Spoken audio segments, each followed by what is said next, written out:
Saan pagkabalo daw kung ang chocolate mahalon? Una, ang packaging.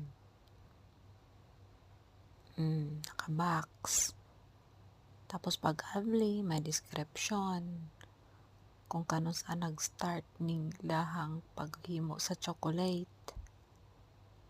Tapos pag-abli, naay murag gamay nga libro. Na diha nakasulat kung unsang chocolate na kada usa. Tapos, imo na siyang ablihan. Tapos, naapago siya usa ka cover.